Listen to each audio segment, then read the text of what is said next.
Welcome back to the Free Outside podcast, where we dive into adventures, challenges, races. We talk to endurance athletes, business owners, basically anything I want to do, because I'm your host, Jeff Garmeyer. Today, I want to dive into something that we talk a lot about, but we don't go a mile deep and an inch wide. That was a good line I had there. So I want to dive into FKTs, specifically one FKT, the John Muir Trail FKT. And why is just to understand what some of the people that we have on the show, what these FKTs are all about, what it takes to get one done. So let's just dive into this record attempt in the evolution of FKTs on the John Muir Trail, the granddaddy of them all. Here we go. The John Muir Trail, we're going to call it the JMT from now on, is one of the most iconic long-distance hiking trails in the U.S. It spans 223 miles through the Sierra Nevada mountains of California, from Yosemite to the summit of Mount Whitney. And then from Whitney, you still got to go down Whitney Portal. Mount Whitney is the highest point in the contiguous U.S.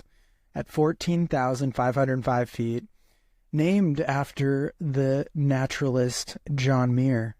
The trail, the JMT, we're back to the JMT, passes through Yosemite, Kings Canyon National Park, and Sequoia National Park. So 3 national parks with a bang. It's pretty sweet. So how did it all start? The idea of the John Muir Trail was conceived in the early 20th century, 1915, about shortly after John Muir, the famous John Muir, his death. The Sierra Club and a few other groups proposed a high mountain trail named after him in his honor. So construction began in 1915, and it took a whopping 23 years to finish that sucker. It was pretty crazy. I mean, they had to build the trail. If you've been out on it, it's amazing where it goes through. So pretty incredible. That's probably why it took so long. Why is the trail significant? Well, beauty would be number one. Breathtaking scenery, alpine meadows, granite peaks, glacially carved valleys, and pristine lakes. Those are just some buzzwords, SEO, reach new listeners. It offers hikers unparalleled wilderness experience and is really one of the crown jewels of American long-distance hiking.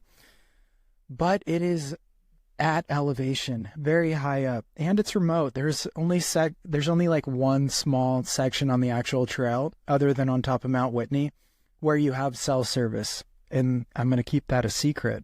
You can guess what that is in the comments if you're watching this on YouTube. But the JMT is super challenging, but it's also worth it. It's popular for thru hikers that can't really do the whole PCT or Appalachian Trail. It's 220 miles compared to 2,600 or 2,200, respectively, of those two trails. So how did FKTs start?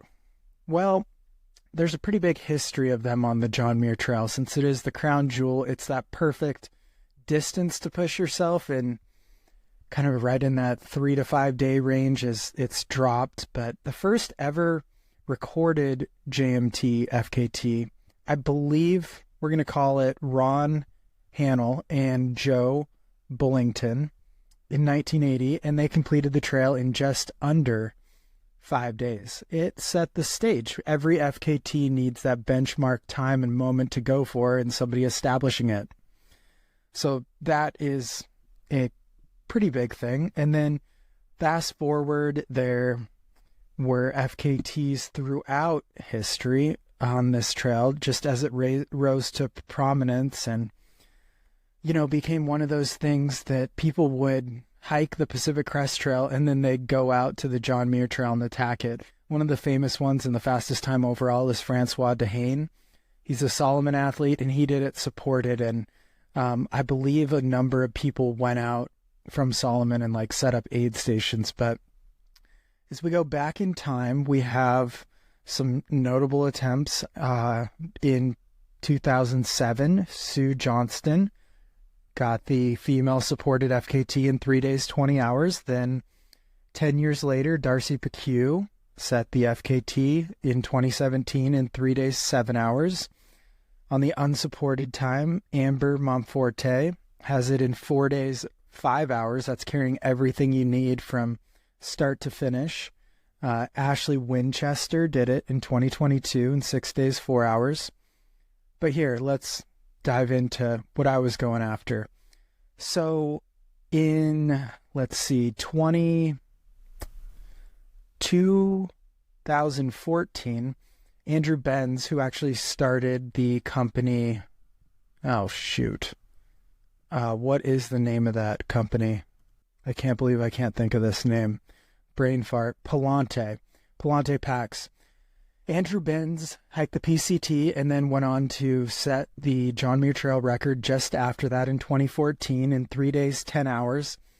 And then as I was starting to think about doing the FKT, Aurelian Sanchez broke that record in 2018 in 3 days, 3 hours.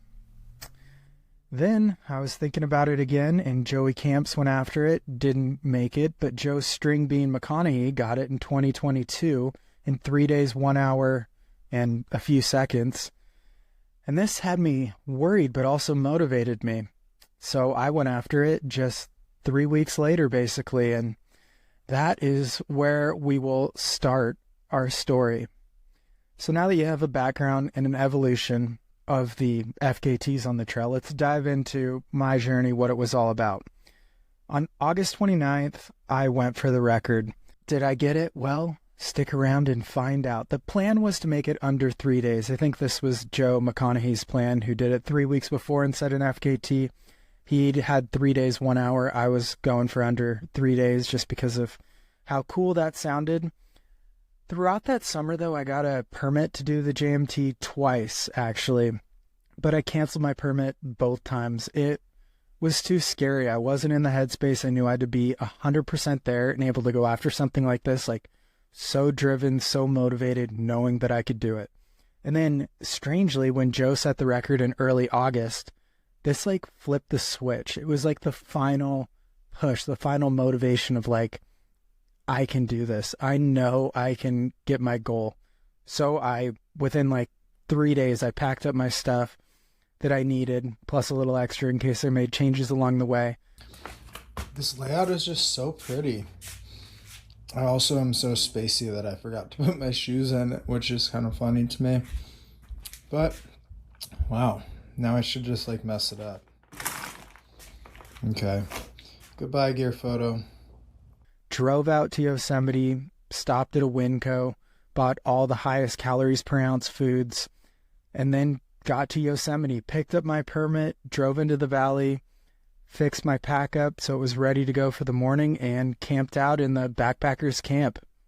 I was ready to go after this thing with everything I had. It was kind of the pinnacle going back to doing the PCT in 2011. I always thought how cool it would be to do the John Muir Trail. It's really the first where FKTs started and gained prominence, so that's what had me driven to do it. So it's 7:33. Okay, 7:33 start. We're cooking.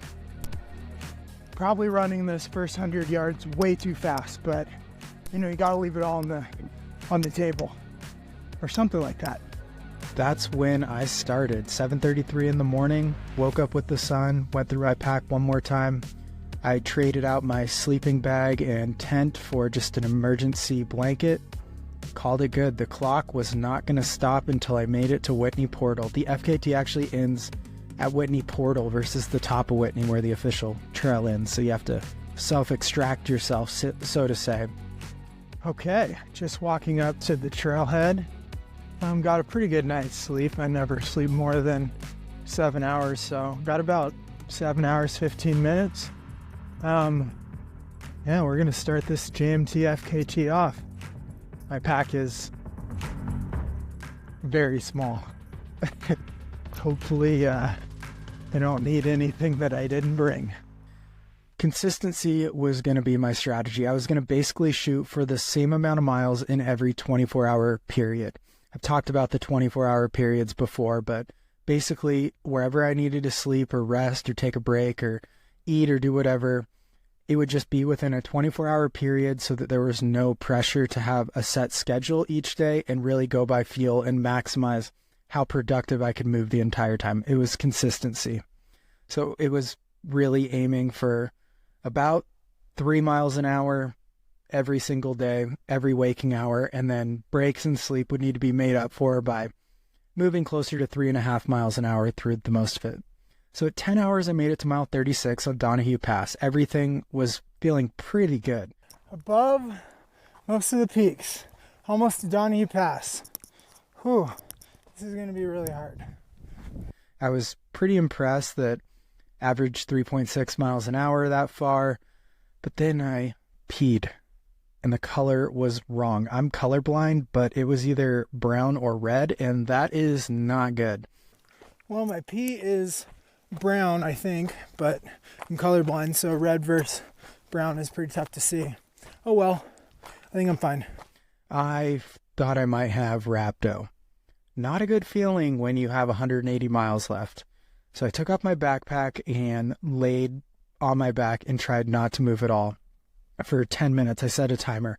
I let everything relax. My heart rate dropped down, tried to just clear everything, any anxiety, and then came up with a plan. I was just going to see if it worsens, see how things felt, but keep going for now. I knew all the routes in the Sierra. I'd been out in that area. I'd done the JMT like 4 or 5 times in totality at this point. So then I got up and kept moving. The temperature plummeted, got out my headlamp, tried to calm down and salvage my mood, but the issue wouldn't disappear. I just started chugging more water, trying to eat more, and I think it came down to some combination of that. But I was able to push through the night, didn't need any sleep, and I ended at the base of Silver Pass. So it was about 77 miles in the first 24-hour period. I'd given myself about an hour bonus of going a little bit further than I thought.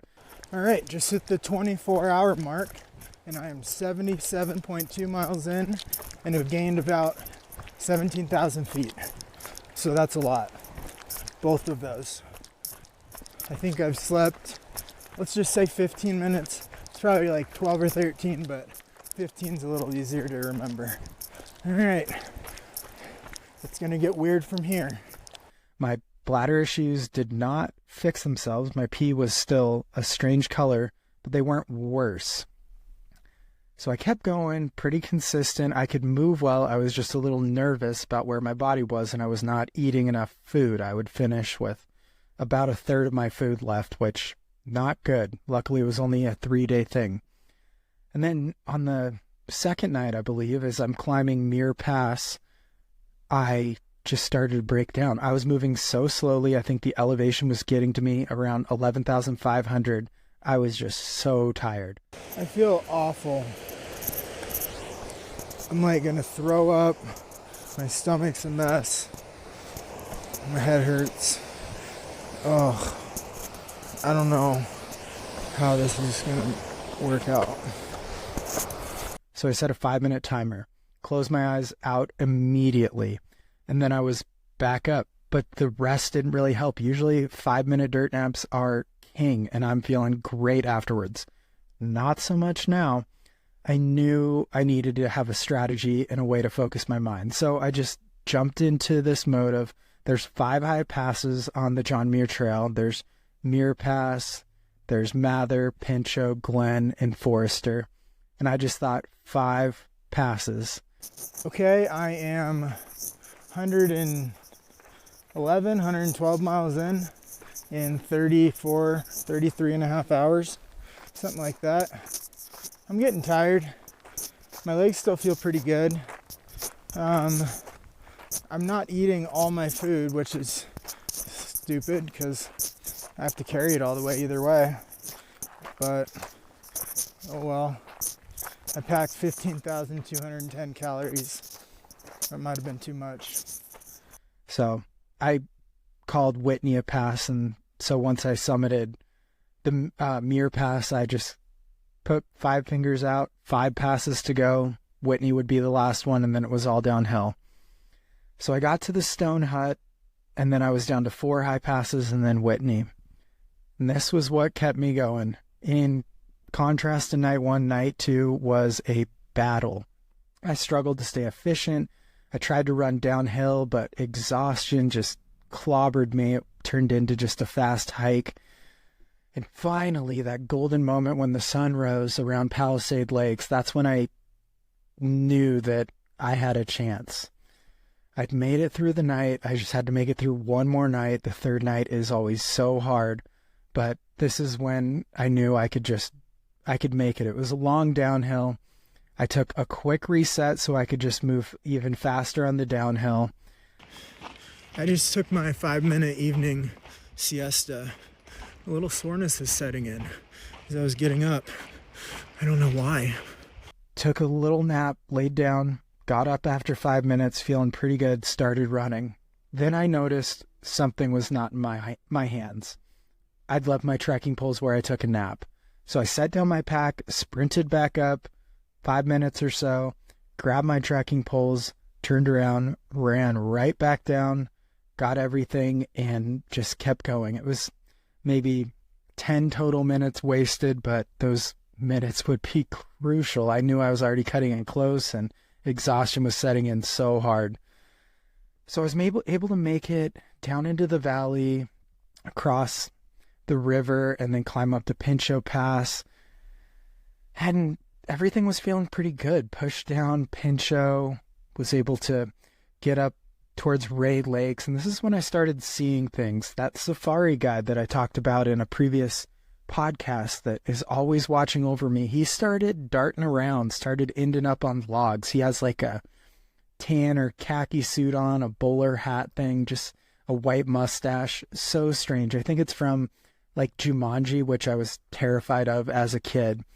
So I started seeing him everywhere, and that was a little bit shocking. I would say that I didn't want to be hallucinating this early, and especially during the day, but I was able to move okay.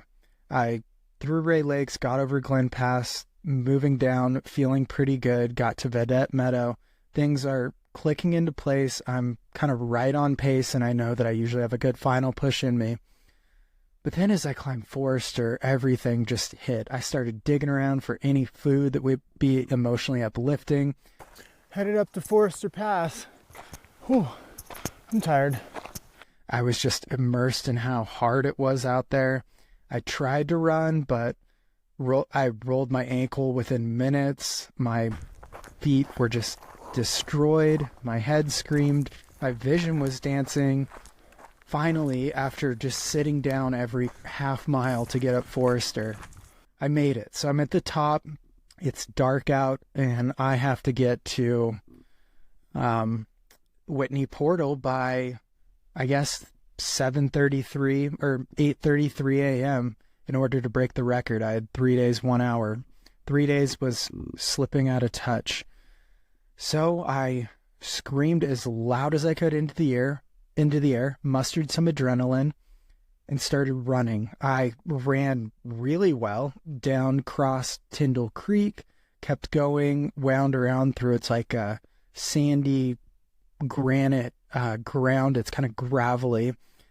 And then I just like blacked out. I woke up laying on the ground and was just like, what happened? What actually happened is I fell asleep while running and face planted probably. I ended up on the ground. When I came to, didn't have a concussion or anything, no injuries luckily. It was soft, gravelly terrain to fall on, and it was like, well, I cannot keep doing this for 25 miles or so. What I have to do is do a reset. So even though I'm cutting it really close to the record, I decided to set a 12-minute timer and just take a nap. Would it cost me? Maybe. But it's the only thing I could think of to reset myself. So I took a full 12-minute nap, slept, woke up, felt pretty good. And then the adrenaline was pumping. I had such a short amount of time to break the record that I knew I just had to go. So I literally jogged. Even if it was uphill, I was running with a pack on. This was a prototype pack I was actually testing, which not the best idea. But then one of the straps broke on the pack. Well, my backpack just broke, so I'm wearing it like a sling now. Oh, it doesn't feel that good. And so I tied that up while trying to hike fast and keep my moving pace up. And then the other side actually broke. So I got good info to tell the pack company about the strap. But then I had two straps tied together, broken pack, just hallucinating out of my butt, which, weird line. And I still have to climb the highest point in the contiguous U.S. So what I focused on was my breathing and the rhythm of my panting, and I just sunk into that. That's what my feet worked on. That's all that mattered. My goal was to make it to the top of Whitney by first light, and then I would have enough time to get down the switchbacks to Whitney Portal. And that's what I did. I ran so hard. Then I fell again. My screen actually cracked, but didn't matter. Jogged on. Threw my phone back in my pocket. Same thing. Didn't work before. Who cares now? I was just down to having one goal, and that goal was top of Whitney. So I made it up there just as the sun was rising. Made it to the top of Mount Whitney at 5:39. There's the hut. And then took a quick photo, admired the beauty because it was so pretty with the sunrise. And then I turned around, jogged down to the, Trail Pass or something. Jogged down 2 miles, kind of boulder hop my way, and then began the only section of the John Muir Trail I hadn't done. It's not even officially part of the trail, but I got to the intersection and then went down. And there's like a million switchbacks. I didn't know how far this section was because I'd never done it. And I started out doing maybe 10-minute miles. It's downhill. I'm feeling pretty good. Then I drop it to 9 because after like 3 miles, I couldn't see anything inspiring confidence that the end was getting closer. Then I was doing 8-minute miles, and the last two were 6-minute miles. About what turned out to be like 2 miles from the end. I had to pee so bad, but I only had like 30 minutes to break the FKT, so I did not want to stop. It'd throw off my rhythm. I'd be moving slower. So what did I do? I just let it go. I peed my pants to get the record while I was running like 6 30-minute miles. Continued down 1.5 miles later. I finally start seeing cars. I wind around the final switchback, touch the sign, and hit my watch so quick. 3 days, 47 minutes, 56 seconds. I broke the record by less than 13 minutes. The craziest thing ever.